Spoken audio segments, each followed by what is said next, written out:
Assalamualaikum warahmatullahi wabarakatuh.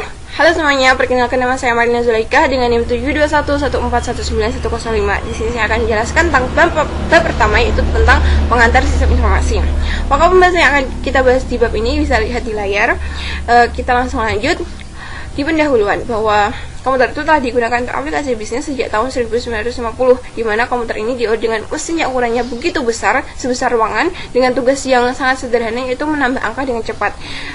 Kemudian mainframe komputer terdahulu ini itu hanya mampu dimiliki oleh perusahaan-perusahaan terbesar karena harganya yang begitu mahal. Dan aplikasi bisnis ini itu awalnya itu hanya berfokus pada mengolah dan menyimpan data. Kemudian fokus sistem bergeser kepada penyediaan informasi kepada manajer untuk memecahkan masalah. Sejarah sistem informasi, evolusi peranti keras komputer. Mesin Unix 1 adalah komputer pertama kali yang dipasarkan secara luas pada tahun 1951.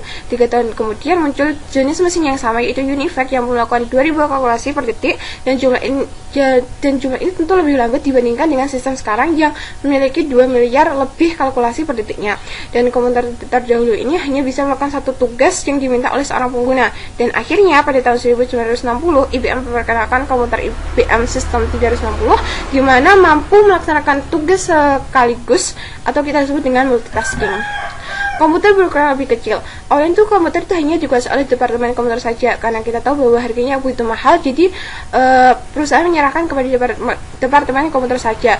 Kemudian semakin berkembangnya waktu, produsen menyadari bahwa sebuah komputer itu tidak hanya dibutuhkan oleh departemen komputer saja, tapi juga oleh semua orang. Jadi produsen mulai memproduksi komputer-komputer yang berukuran kecil, dan akhirnya pada tahun 1982 IBM memperkenalkan personal komputer atau PC dengan sistem-sistem yang kecil, kuat, dan relatif tidak mahal, dan sudah mampu melakukan kalkulasi sebanyak 750.000 kali lebih cepat dari UNIVAC.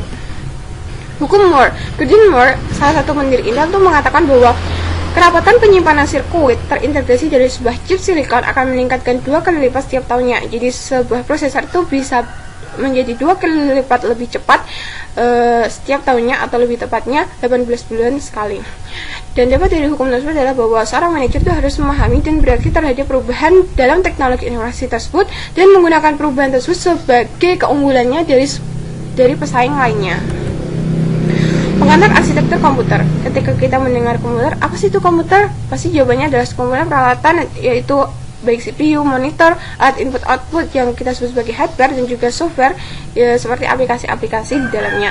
Dan inti dari sebuah komputer adalah sebuah prosesor, di mana prosesor mengendalikan seluruh komponen lain, dan prosesor ini bekerja sama dengan RAM sebagai penyimpanan data sementara. Jadi jika semakin besar RAM yang ada, maka semakin cepat CPU bekerja.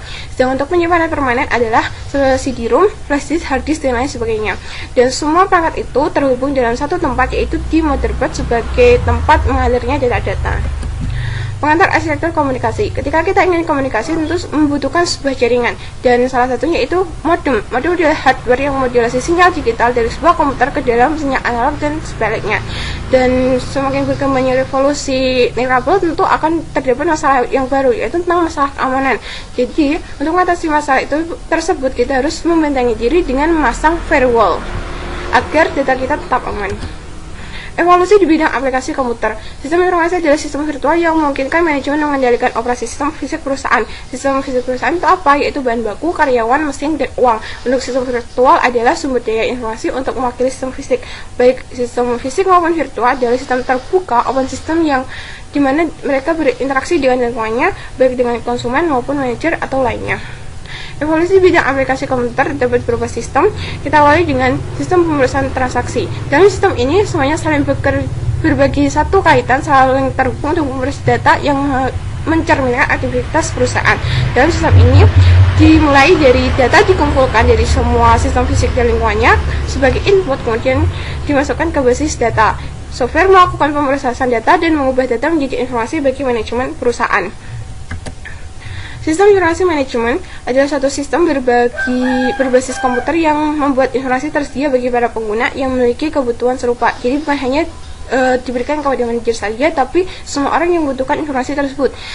SIM sendiri itu menghasilkan informasi melalui dua jenis perantai lunak, yaitu report writing software yang menghasilkan laporan berkala maupun laporan khusus, dan model matematis yang menghasilkan informasi dari suatu simulasi atas operasi perusahaan. Dan output informasi sendiri ini digunakan untuk memecahkan masalah perusahaan. Sistem kantor virtual. Konsep kantor visual sendiri adalah melakukan aktivitas kantor tanpa tergantung pada satu lokasi fisik tertentu, seperti yang kita lakukan saat kita kuliah dan sekolah sekarang. Kita tidak bertemu langsung, bertatap muka langsung, tapi kita memanfaatkan teknologi yang ada dengan menggunakan aplikasi seperti Zoom maupun Gmeet. Dan begitu juga dengan manajer bisa melakukan rapat, melakukan konferensi video tanpa harus bertemu langsung pada satu lokasi fisik yang sama. Dan tentu sistem ini mempermudah manajer untuk tetap terhubung dengan pihak-pihak lainnya. Sistem mendukung panggilan keputusan. Dari tahun 1971, Ki Antoni Gary dan Michael S. Scott Morton mengatakan bahwa suatu sistem itu seharusnya dibuat untuk memecahkan suatu masalah, dan lahirlah sebuah DSS, Decision Support System, yang membantu seorang manajer untuk memecahkan masalah. Padahal DSS sendiri itu memiliki 3 sumber informasi, yaitu base data relasional, base pengetahuan, dan base data multidimensional. Untuk bagiannya kita bisa lihat di sini bahwa setiap input menghasilkan output berbeda-beda yang bermanfaat untuk seorang manajer. Sistem perencanaan sumber daya perusahaan. Enterprise Resource Planning atau ERP adalah sistem berbasis komputer yang memungkinkan manajemen seluruh sumber daya manusia dalam basis keseluruhan organisasi. Peranti lunak ERP ini berkembang pesat di akhir tahun 1990-an, di mana disebabkan oleh beberapa faktor, yaitu masalah kesulitan dalam menghasilkan sistem yang meliputi keseluruhan usaha, menjadinya aktivitas penggabungan usaha korporasi, dan strategi kompetitif. Pengguna sistem informasi tentu yang pertama kali dia seorang karyawan administrasi di bidang akuntansi, karena dia yang membuat tentu hasilnya dia dapatkan terlebih dahulu, dan hasilnya itu baru dikirim kepada dia seorang manajer. Namun setelah penggunaan konsep SIM ini tidak hanya informasi itu tidak hanya diberikan kepada manajer saja, tapi juga seorang non-manajer dan staf profesional yang membutuhkan aplikasi itu untuk kepentingan perusahaan. Manajer sebagai pengguna sistem informasi.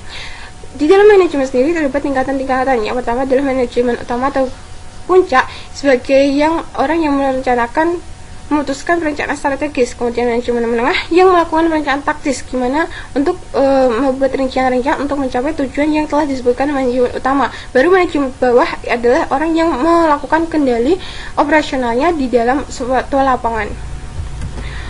Area bisnis manajemen. Setiap tingkatan manajemen memiliki area bisnis tersendiri-sendiri. Area bisnis sendiri itu adalah pemasaran, produksi, dan keuangan. Kemudian bertambah lagi yaitu sumber daya manusia dan layanan informasi. Fungsi manajemen. Manajemen itu pertama dia harus merencanakan yang terjadi di masa depan. Kemudian dia berorganisasi karena dia tidak mampu untuk meraih rencana tersebut sendiri. Setelah itu dia harus mengisi organisasi itu dengan orang-orang atau sumber daya yang dibutuhkannya. Yang keempat itu mengarahkan sumber dayanya, mengarahkan orang itu harus berbuat apa untuk meraih rencana dan tujuannya.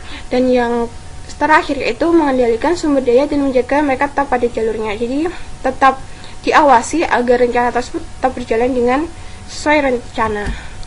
Peranan manajemen. Peran interpersonal, yaitu bahwa suatu manajer itu adalah seorang pemimpin dalam organisasinya. Sedangkan peranan informasional adalah seorang manajer itu menyampaikan informasi yang dia punya kepada orang lain, baik itu atasan atau lainnya. Untuk peranan keputusan adalah seorang manajer itu harus membuat keputusan yang baik, harus memiliki solusi yang baik untuk setiap permasalahan. Tahapan-tahapan pemecahan masalah manajemen menurut Herbert A. Simon itu terdapat 4, yaitu yang pertama aktivitas intelijen. Jadi kita harus tahu apa masalahnya. Setelah itu baru melakukan perancangan, menemukan solusinya. Tentu solusi itu didapatkan dari beberapa solusi, baru nanti di aktivitas pemilihan kita memilih solusi yang terbaik dari beberapa pilihan tersebut. Baru setelah itu aktivitas peninjauan, di mana di masa depan itu tidak terjadi kesalahan yang sama lagi. Masa depan teknologi informasi. Untuk ini adalah bahwa setelah kita melihat beberapa tahun ini, tentu kita bisa mengidentifikasi bahwa di masa depan komputer itu pasti akan lebih rendah biaya, berukuran lebih kecil, bergerak, dan saling terhubung. Jadi seorang manajer itu harus tetap terus belajar, terus up to date dengan informasi dan berkembangnya teknologi. Dia terus mengalami perubahan dari masa ke masa ke dalam mengambil keputusannya. Demikian dari saya, terima kasih telah menyaksikan. Sampai jumpa.